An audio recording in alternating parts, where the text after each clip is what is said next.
नमस्कार दोस्तों, श्याम सर इंदौर वाले इस YouTube चैनल में आप सभी का बहुत बहुत स्वागत है। जैसा कि आज आप देख रहे हैं कि हम अलंकार पढ़ने वाले हैं, जो हिंदी का एक बहुत महत्वपूर्ण टॉपिक है। अगर आप ये वीडियो देख लेते हैं तो आपका मैक्सिमम पोर्शन यहाँ से कंप्लीट हो जाएगा और अलंकार का एक भी क्वेश्चन गलत नहीं होगा। ठीक है, तो शुरू करते हैं।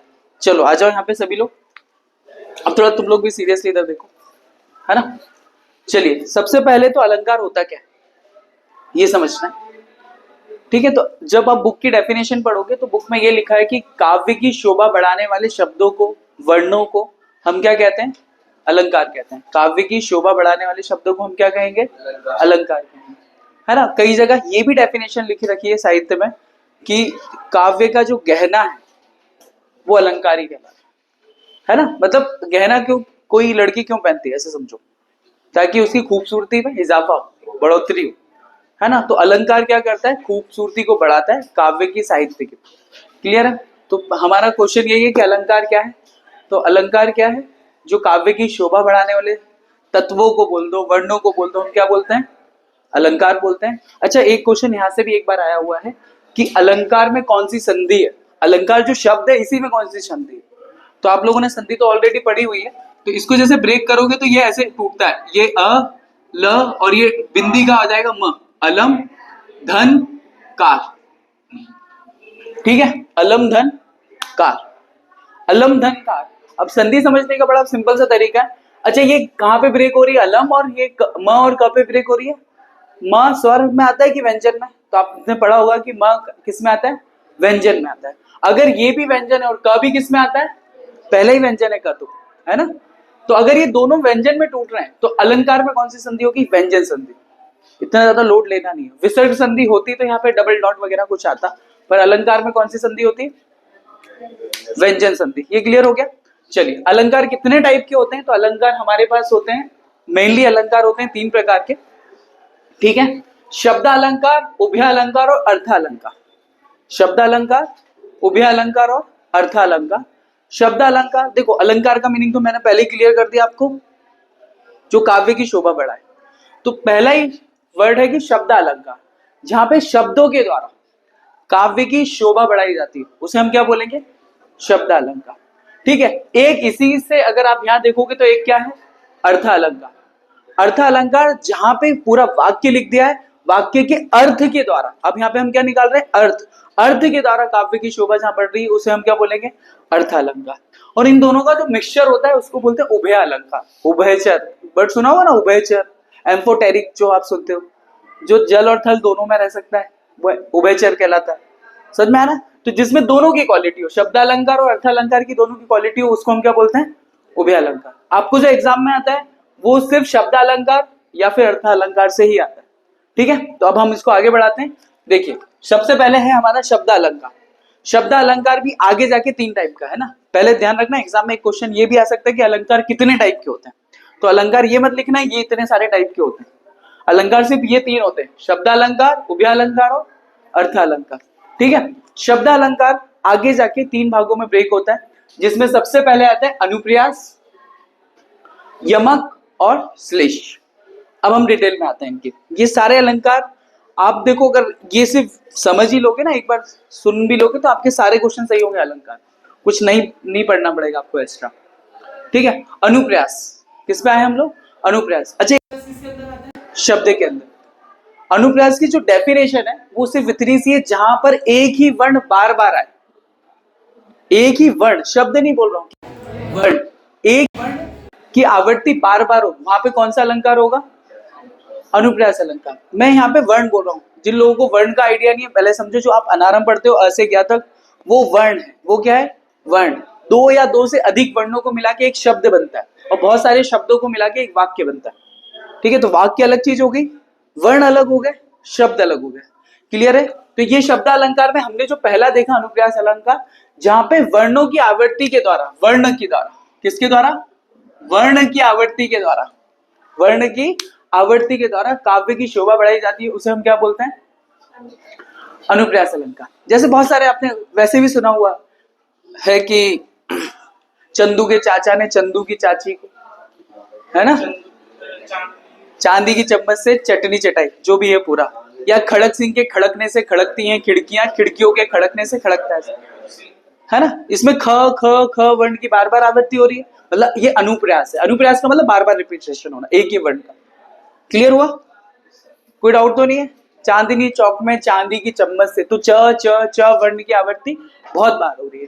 ठीक है, जैसे ये जो मैंने पहला एग्जांपल लिया है, ये लिखा है कि चारू चंद्र की चंचल किरणें खेल रही थी जब जल थल में, है ना। ये थोड़ा सा इसके बारे में थोड़ा डिस्क्रिप्शन में ये दे देता हूँ।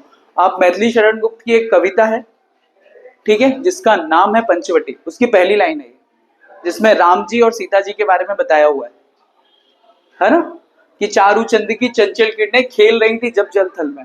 तो च च च वर्ण की आवृत्ति जहां पे बार बार हो रही है, तो हम इसको क्या बोलेंगे? अनुप्रास अलंकार। समझ में आ रहा है? जहां पे एक ही वर्ण की आवृत्ति बार बार हो उसे हम क्या बोलते हैं? इसके आगे की लाइन ये थी कि चारू चंद्र की चंचल किरणें खेल रही थी जब जल थल में, स्वच्छंद चांदनी बिछी हुई है अवनी और अंबर तल में, ऊपर से नीचे तक। उसके आगे जब राम जी और सीता जी सो रहे होते हैं, लक्ष्मण जी बाहर खड़े होते हैं, उस पे आगे ये बोलते हैं कि जाग रहा ये कौन धनुधर, जबकि भुवन भर सोता है, योगी कुष्मा युद्ध योगी सा बना दृष्टिगत होता है। कितनी रात में ये कौन धनुधर जाग रहा है ना। किस व्रत में है या वीर व्रतधारी, क्यों निद्रा का त्याग करे, कौन से उपवास में बैठा हुआ है और नींद को छोड़ के बैठा हुआ है, क्योंकि 14 साल तक वो सोए नहीं थे। ठीक है, फिर आगे कवि खुद ही पूछते हैं कि इस कुटिया में ऐसा क्या है जिसकी वजह से इसके आगे पीछे भाग रहे। ठीक है, तो उसमें कवि आगे लिखते हैं कि मृत्यु लोक के मालिन्य मेटने स्वामी संग जो आई है, जो सीता जी के लिए बोलते हैं कि मृत्यु लोक के मालिन्य मेटने स्वामी संग जो आई है, तीन लोक की लक्ष्मी ने आज ये कुटी अपनाई है। ठीक है, दिशा शेष है निशा शेष है, निशाचरी रात ठहरी, वीर वंश की लाज यही है, फिर क्यों ना हो वीर पहरी। लक्ष्मण जी के लिए बताते हैं उसमें। तो ये पूरी कविता है, बहुत बड़ी कविता है वो, जिसमें इसमें से पहली वाली जो लाइन है हम उस पर भी है कि चारू चंद की चंचल किरणें खेल रही थी जब जल थल में। तो जहाँ पे च च वर्ण की आवृत्ति, मतलब एक ही वर्ण की आवृत्ति बार बार आ जाए, उसे हम क्या बोलेंगे? अनुप्रास अलंकार, है ना। जहाँ पे वर्ण के द्वारा मजेदार काम किया जा रहा हो, है ना। अगला ही एग्जाम्पल है कि तरनी तनुजा तट तमाल तरुबर बहु छाए, जहाँ पे त वर्ण की आवृत्ति त त त त की आवृत्ति बहुत बार आ रही है कि तरनी तनुजा तट तमाल तरुबर बहु छाए। तो इसमें त वर्ण की आवृत्ति बार बार आ रही। तो अगर आप ये इतना सा कॉन्सेप्ट अगर आपके माइंड में बैठ गया है कि एक ही वर्ण की आवृत्ति बार बार रिपीट हो, चाहे वो किसी भी सेंटेंस में हो रही हो, जरूरी नहीं कि जो मैंने एग्जाम्पल दी किसी में भी हो रही है, वहां पे क्या होगा? अनुप्रास अलंकार। तुमने वो गाना सुना हो, बोलो तारा रारा, तो वो र र र 3-4 बार आ जाता है, तो वो अनुप्रास अलंकार। समझ में आ रहा है? कॉन्सेप्ट समझ में आ रहा है? चलिए आगे, मजा आना चाहिए बस पढ़ते पढ़ते, क्या तो ही मतलब है, नहीं तो क्या। चलिए, तो अनुप्रास अलंकार की ये समझ में आ गया आपको। आगे बढ़ते हैं यमक अलंकार। यमक, यमक का पहले मीनिंग समझो, फिर उसकी डेफिनेशन अगर समझ में आ गई तो बाकी का अपने आप ही आ जाएगा, और नहीं आई तो फिर भगवान मालिक तुम्हारा है। ठीक है, यमक का मतलब होता है जोड़ा, जहां पे पेयर में चीजें आ जाए। ठीक है, जोड़ों का दर्द जोड़े ही समझते हैं, अपन सिंगल का कोई लेना देना नहीं उसमें। जोड़ों की बात कर रहे हैं, किसकी बात कर रहे हैं? जोड़ों की बात कर रहे हैं। जहां पे शब्द जोड़ों में आए, जोड़ में मतलब पेयर के साथ आए, मतलब एक शब्द 2 बार आए मिनिमम, तो वहां पे कौन सा अलंकार होगा? यमक। यमक का हमेशा अर्थ होता है जोड़ा, बस रिपीटेशन, एक वर्ड 2 बार आना, इसको हम क्या बोलेंगे? यमक। ठीक है, यमक का अर्थ क्या होता है? जोड़ा। तो यहाँ पे लिख दूं मैं, है ना, पेयर। इंग्लिश में इसको क्या बोलेंगे? पेयर। जैसे ये पहले ही मैंने लिखा कि काली घटा का घमंड घटा, पेयर में 2 शब्द आ रहे हैं, घटा काली घटा, ये लिखा हुआ ना, जैसे काली घटा का घमंड घटा, तो ये घटा शब्द 2 बार आ रहे हैं और दोनों बार इसका अर्थ अलग अलग जा रहा है, दोनों बार इसका अर्थ अलग अलग जा रहा है। जैसे काली घटा, घटा मतलब बादल को बोलते हैं हम लोग, किसको बोलते हैं? बादल को बोलते हैं, मेघ को हम क्या बोलते हैं? घटा बोलते हैं। तो काली घटा का घमंड घटा, तो ये पहला घटा का मतलब है बादल, यहाँ पे किससे रिलेशन है? बादल से। और दूसरी बार किससे रिलेशन है? कम होने से, घटने से। क्लियर हुआ? कई बार से कि काली घटा का घमंड घट गया। समझ में आया? एग्जाम्पल समझ में आया? जहाँ पे वर्ड देखो आया पेयर में, मतलब एक ही वर्ड 2 बार आया, लेकिन दोनों बार उसका मीनिंग अलग अलग जाए, तो वो कौन सा अलंकार हो जाएगा? यमक अलंकार। Clear to everyone? चलिए आगे एक और एग्जांपल है इसमें कि जेते तुम तारे तेते नभ में ना तारे हैं, जैसे एक माँ अपने बेटे को बोल रही कि जैसे तुम तारे हो ना, वैसा तो नभ में भी एक तारा नहीं है ना। मम्मी अपने बच्चे को या दादी अपने बच्चे को तारा बोलती, तो वो वाला एग्जांपल है कि जेते तुम तारे, जैसे तुम तारे हो ना वैसे तो नभ में भी तारे नहीं है। तो ये जो जेते तुम तारे, तो ये तारे शब्द पहले तो बच्चे के लिए यूज किया गया, वो बालक के लिए यूज किया गया, और दूसरा वाला एक्चुअल में जो स्टार है उनके लिए यूज किया गया। तो ये तारे शब्द दो बार आ गया है ना, और दोनों बार इसका अर्थ अलग अलग हो गया। तो यहाँ पे कौन सा अलंकार हो जाएगा? यमक अलंकार। क्लियर हो रहा है? नहीं हो रहा है? चलिए आगे बढ़े। तो मेरे हिसाब से अनुप्रास अलंकार और यमक अलंकार आपको क्लियर है। आगे हम बढ़ते हैं श्लेष अलंकार। श्लेष का अर्थ जो बुक में लिखा हुआ है, श्लेष का अर्थ होता है चिपका हुआ, एक साथ जुड़ा हुआ। श्लेष का अर्थ क्या होता है? चिपका हुआ या फिर एक साथ जुड़ा हुआ। जैसे एक बुक आती है ना, तो बहुत सारे पेजेस से मिलकर एक बुक बनी है, हर एक पेज दूसरे पेज से कहीं ना कहीं टच में रहता है, जुड़ा हुआ रहता है। जहां पे आपको लगेगा कि दूर से देखोगे तो एक ही है, लेकिन अलग अलग पेज निकलते आ रहे हैं उसमें। श्लेष मतलब शब्द एक ही है, लेकिन उस एक ही शब्द के लिए अलग अलग लोगों के लिए अलग अलग मीनिंग निकलते हैं। जैसे आपने सुना होगा ना कि रहीमन पानी राखिए, बिन पानी सब सून, पानी बिना ना उभरे, मोती मानुष चून, है ना। जिसमें जो सेकंड लाइन है कि पानी बिना ना उभरे, क्या लिखा हुआ है? जैसे पानी गए ना उभरे, यही वाली लाइन है, उभरे मोती मानुष चून। तो यहाँ पे पानी शब्द तो एक ही बार आया है, ध्यान से समझना। पानी शब्द तो एक ही बार आया है, लेकिन मोती के लिए उसका अलग मीनिंग हो जाएगा, मानुष के लिए अलग मीनिंग हो जाएगा, और चून का मतलब अलग अलग हो जाएगा। ठीक है, अलग अलग कवि ने इसकी व्याख्या अलग अलग करी है। ठीक है, जैसे मैं बता रहा हूं कि पानी गए ना उभरे मोती, मोती जो समुद्र में मिलता है वो बिना पानी के नहीं बन सकता। क्लियर हुआ? कई लोगों ने इसकी ये व्याख्या की थी। ठीक है, तो पानी का इसके लिए कुछ और अर्थ हो गया। मानुष मतलब हम लोग, मनुष्य, मनुष्य बिना पानी के रह ही नहीं सकता। मॉर्निंग से नाइट तक हम लोग सिर्फ उसी पे बेस्ड होते हैं। ठीक है, और चून का मतलब कई लोगों ने इसका अनाज मीनिंग निकाला है और कई लोगों ने इसका चूना मीनिंग निकाला है, तो हम अनाज लेके चल रहे हैं अभी। ठीक है, अनाज जो उगाते भी हैं वहां पे भी, और जब घर पे जो आटा आता है उसको बनाते टाइम भी बिना पानी के उसमें काम नहीं होता। तो एक ही पानी का इन तीनों के लिए अलग अलग काम हो जाएगा, है ना। पानी गए ना उभरे, मोती मानुष चून। क्लियर हो पा रहा है कि नहीं हो पा रहा है? अगर इतना भी कॉन्सेप्ट क्लियर है तो आपका काम हो जाएगा।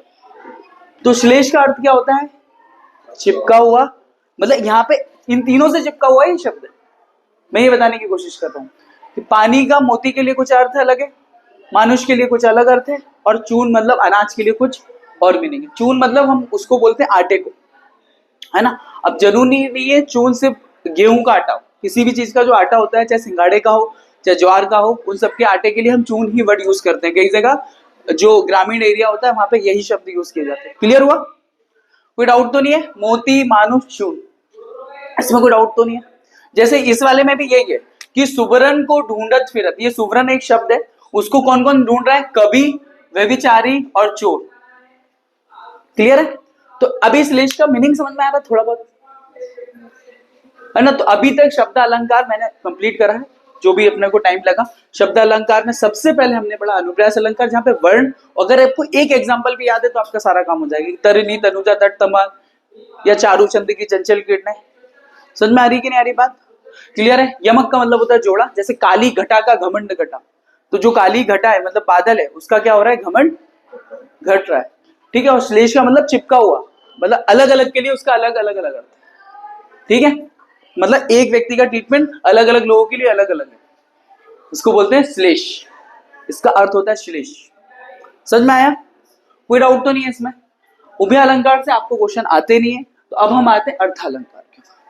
किसके ऊपर आते हैं? अर्थ अलंकार। यहां तक कोई डाउट है? चलिए अब आते हैं हम अर्थ अलंकार, जहां पे अर्थ के द्वारा, जहां पे किसके द्वारा? अर्थ के द्वारा काव्य की शोभा बढ़ाई जाए, उसे हम क्या बोलेंगे? अर्थ अलंकार। जैसे कि पहला अलंकार, इसमें बहुत सारे अलंकार होते हैं, इसमें मानवीकरण अलंकार, असंगति अलंकार, संदेह, भ्रांतिमाय, विभावना, अतिशयोक्ति, उत्प्रेक्षा, रूपक और उपमा अलंकार। ठीक है, ये बहुत सारे अलंकार है। तो पहला हम अलंकार इसको पढ़ते हैं जहां पे अर्थ के द्वारा काव्य की शोभा बढ़ाई जाएगी, मतलब पूरा वाक्य पढ़ो, उसका जब अर्थ निकलेगा उससे वाक्य की शोभा बढ़ेगी, तो हम उसको क्या बोलेंगे? बच्चों को बहुत कंफ्यूजन होता है यहाँ पे, किसमें कौन सा अलंकार है। बस एक बार सुन लोगे ना तो सारे अलंकार क्लियर हो जाएंगे अभी के अभी। ठीक है, चलो उपमा अलंकार, जो बुक में डेफिनेशंस हैं, उप का मतलब होता है समीप, पास में, है ना, पास में रखकर किसी चीज की विशेषता बताना, इसको हम क्या बोलते हैं? उपमा अलंकार। क्या बोलते हैं इसको? उपमा अलंकार। ये डेफिनेशन से तुमको कोई लेना देना नहीं है, तुम तो बस इतना याद रखो जो मैं बता रहा हूं। उपमा जिसके अंदर सा, सी, से, सम ऐसे कुछ शब्द आ जाए उसको हम क्या बोलेंगे? उपमा। किसी की उपमा करते हैं ना हम, उपमा करते हैं, ठीक है। उपमा करने का मतलब किसी की तुलना करना, किसी एक व्यक्ति की दूसरी व्यक्ति से या किसी एक चीज की दूसरे व्यक्ति से तुलना करना। समझ में आया कि नहीं आया? तुमने वो गाना सुना ना कि चांद सा रोशन चेहरा, तो ये चांद सा, ये जो सा वर्ड है ये बता रहा है कि इसकी उपमा की जा रही है किससे? इस चेहरे की तुलना किससे करी जा रही है ना? जुल्फों का रंग सुनहरा, झील सी नीली आंखें, तो ये झील और ये जो सी वर्ड है, सा सी से, ये जो वर्ड है ये किसको बता रहे होते हैं?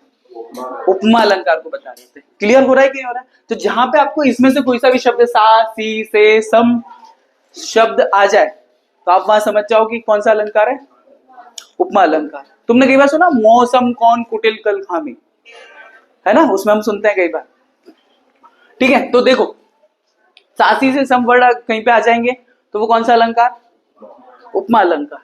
जैसे ये देखो, हरिपद कोमल कमल से, देखो हरि मतलब भगवान विष्णु या किसी भगवान की हम प्रार्थना कर रहे हैं, पद मतलब पैर, हरि के जो पैर हैं कोमल कमल के जैसे हैं, से शब्द यहाँ पे क्या बता रहा है कि यहाँ पे क्या किया जा रही है? इसकी उपमा की जा रही है। समझ में आ रहा है? जहाँ पे सा, सी, से, सम, अगर ये वर्ड अगर आपने याद कर लिया तो आपके सारे अलंकार क्लियर हो गए। यहाँ पे समझ में आया? हरिपद कोमल कमल से।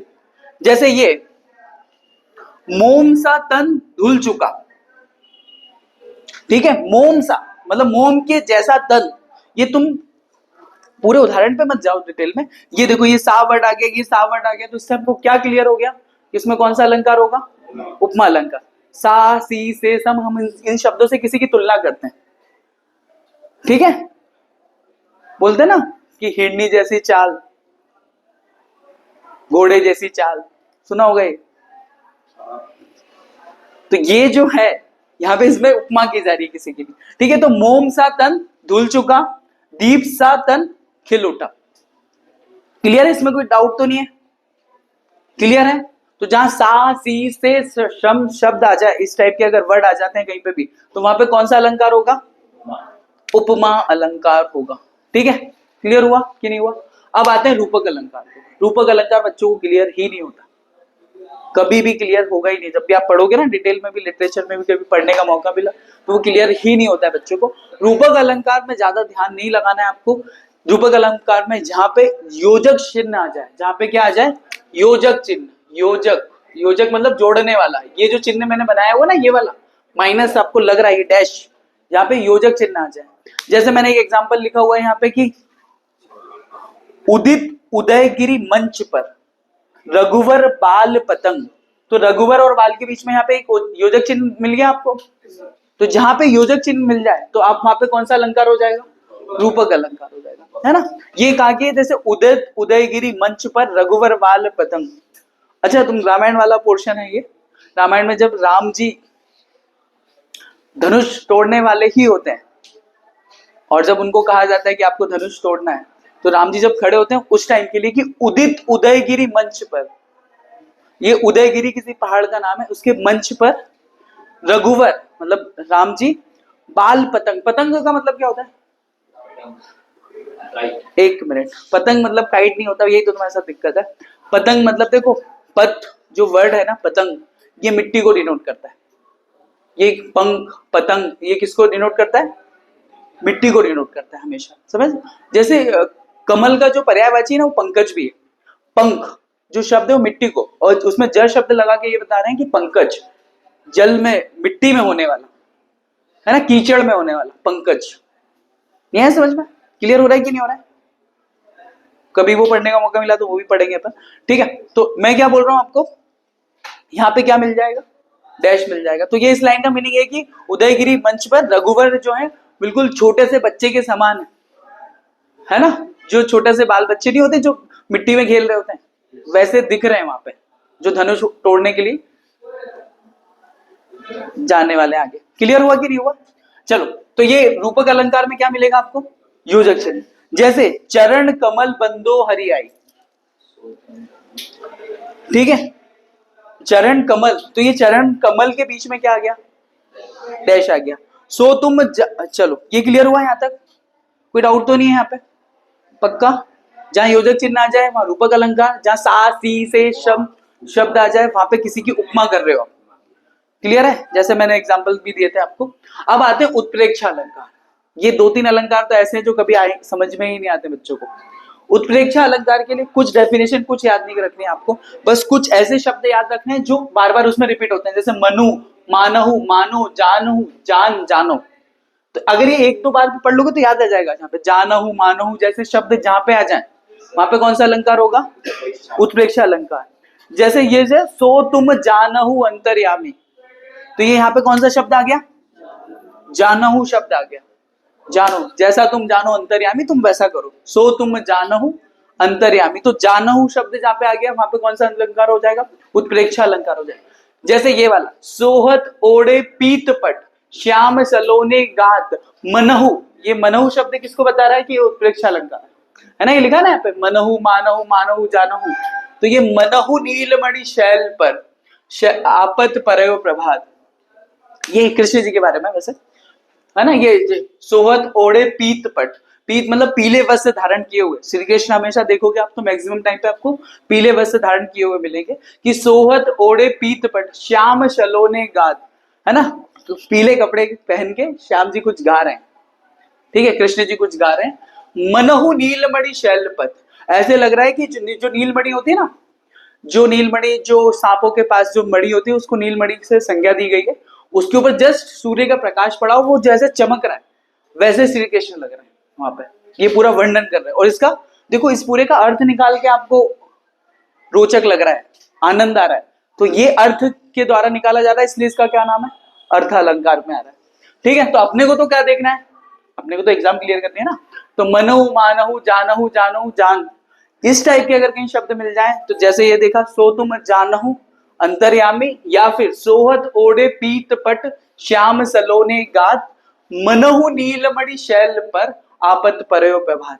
ऐसा लग रहा है कि नीलमणि शैल पे अभी प्रभात हुई है, सूर्य हुआ, जैसे उसमें टच हो रहा है तो ऐसे चमक रही है वो। क्लियर हुआ? तो ये कौन से शब्द देखना है तुमको? ठीक है, हाँ, ये मनु, जनु, जानू, ऐसे जनु शब्द ऐसे जिसमें आ जाए ना, वो कौन सा अलंकार हो गया? उत्प्रेक्षा अलंकार। यहाँ इसलिए नहीं लिखे क्योंकि मेरे पास इतना ही बोर्ड है। उत्प्रेक्षा अलंकार। चलो आगे देखो, ये फूले कास सकल मही छाई, जनु रसा ऋतु प्रकट बुढ़ाई, तो ये कौन सा शब्द दिख गया? जनु। जनु, जानहु, मानहु, मनहु, ऐसे शब्द मिल जाए तो आप किस पे क्लिक करोगे? उत्प्रेक्षा अलंकार। क्लियर हुआ? कोई डाउट तो नहीं है? अब आते हैं अतिशयोक्ति अलंकार। अतिशयोक्ति अलंकार वो अलंकार होता है जहां पे बेफिजूल में चीजों को बड़ा चढ़ाकर रखा जाता है ना, जहां पे ऐसा लग रहा है कि अतिशयोक्ति हो रही है, चीजों को बड़ा चढ़ाकर जहां पे बताया जाए वो अतिशयोक्ति, वो नाम में स्पष्ट है, उसको इतना ज्यादा पढ़ना भी नहीं होता। अतिशयोक्ति अलंकार नॉर्मली बच्चों को वैसे ही क्लियर रहता है, जहां पे चीजों को बढ़ा के चढ़ाकर बताया जाता है।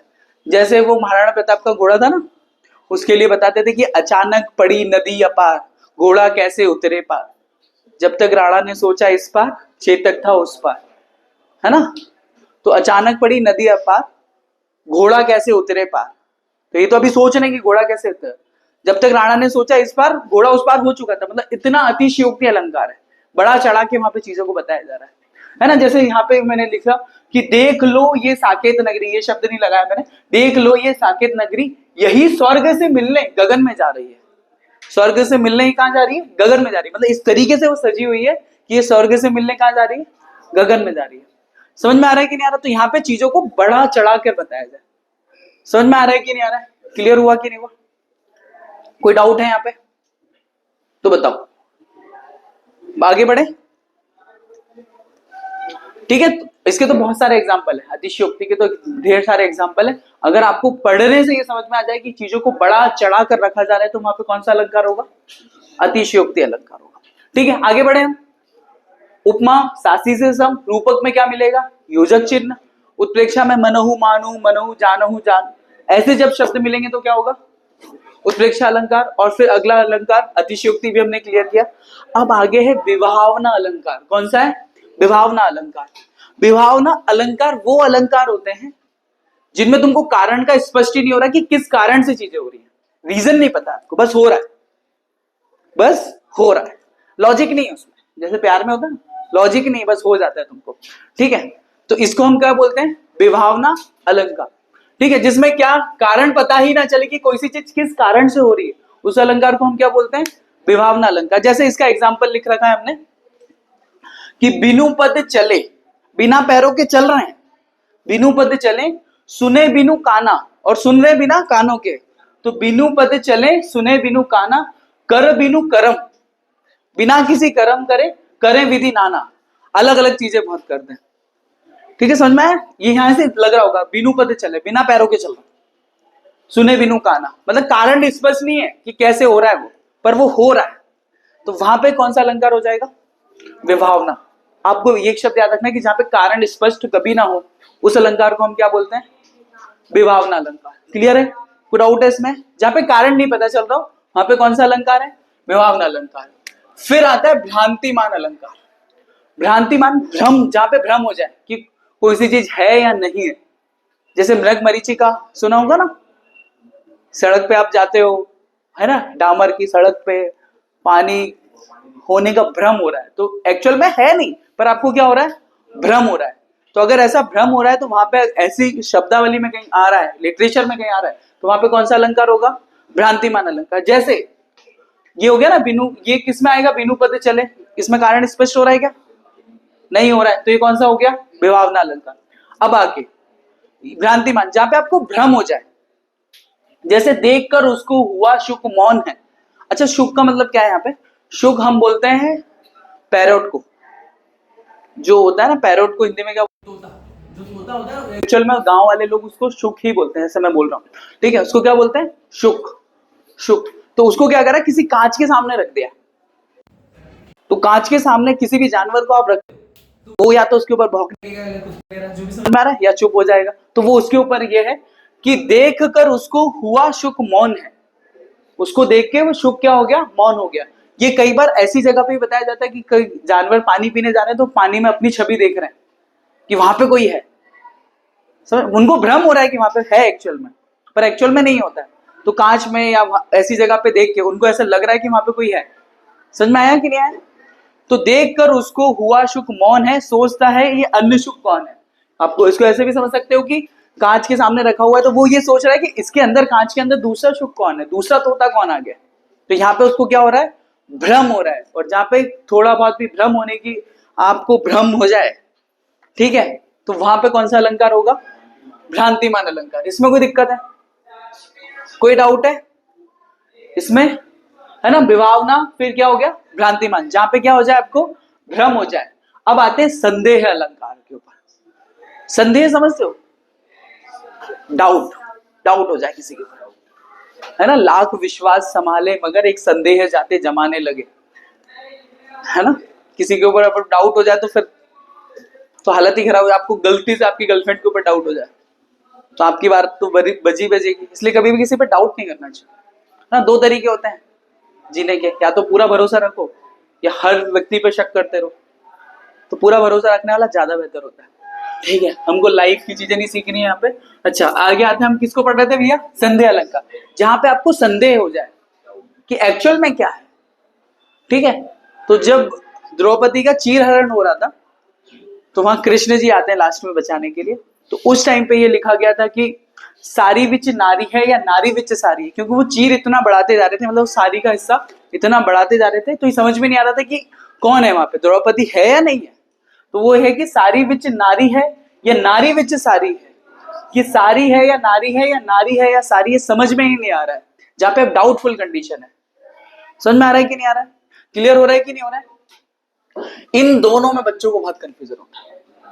भ्रांतिमान है कि संदेह, इसमें बच्चे को बड़ा गड़बड़ होता है हमेशा। भ्रम वाला और संदेह वाले, इसी में बस कंफ्यूजन आएगा, आपको आएगा अगर आया तो, अदरवाइज नहीं आएगा।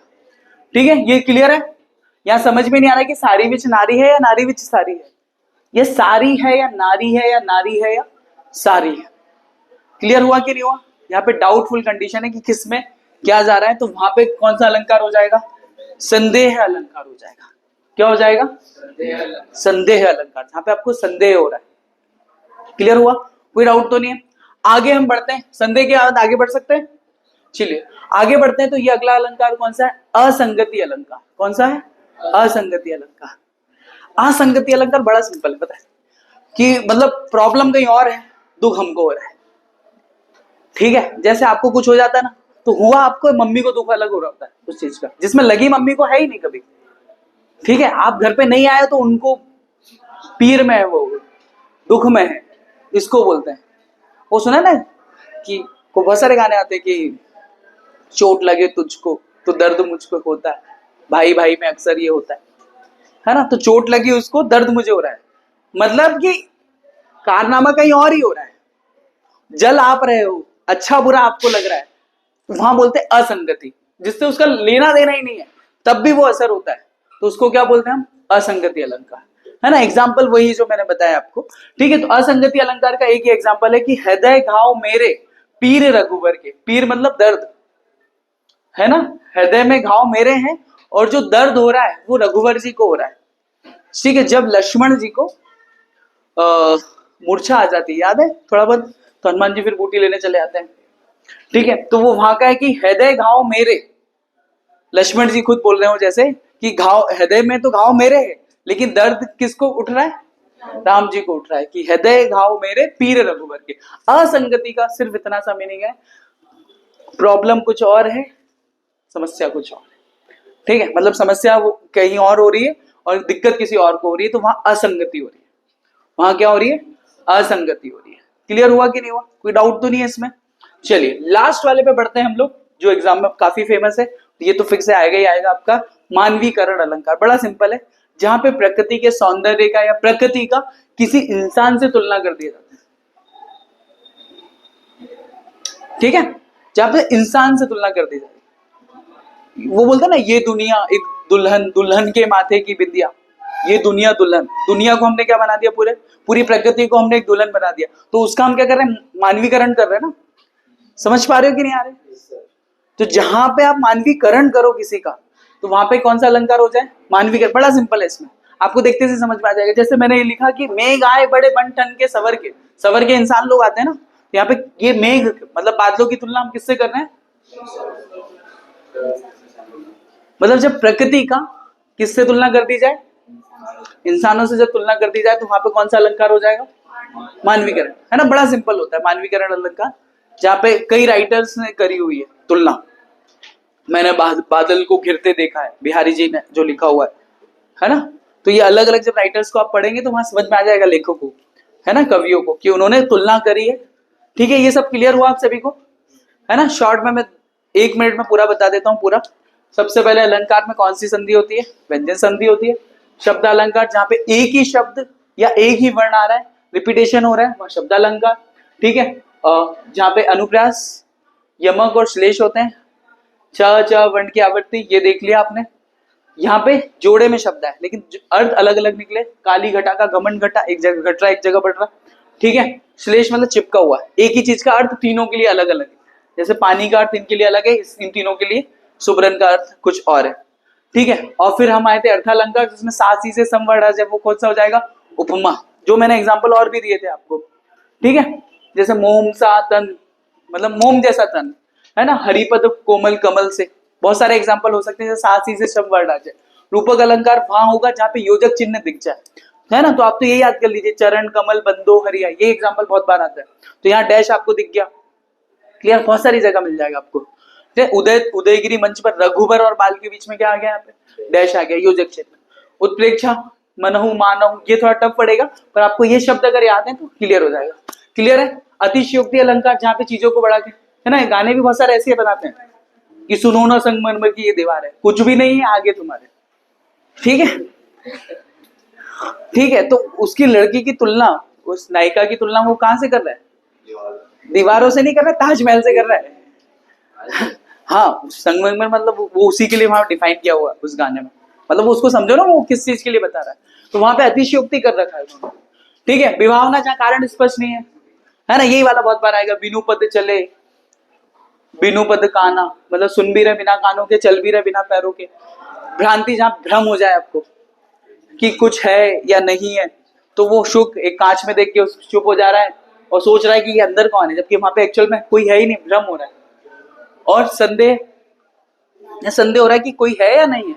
नारी विच सारी है, सारी विच नारी है या सारी है, सारी है कि नारी है। असंगति, दर्द कहीं और है, लगी किसी और को है, चोट कहीं और है, दर्द किसी और को हो रहा है। वो क्या हो गया, असंगति अलंकार हो गया। मेघ आए बड़े बंठन के सवर के। ठीक है, मुझे उम्मीद है आप सभी को समझ में आया होगा। ठीक है, तो थैंक यू सो मच। इसको बंद कर दो।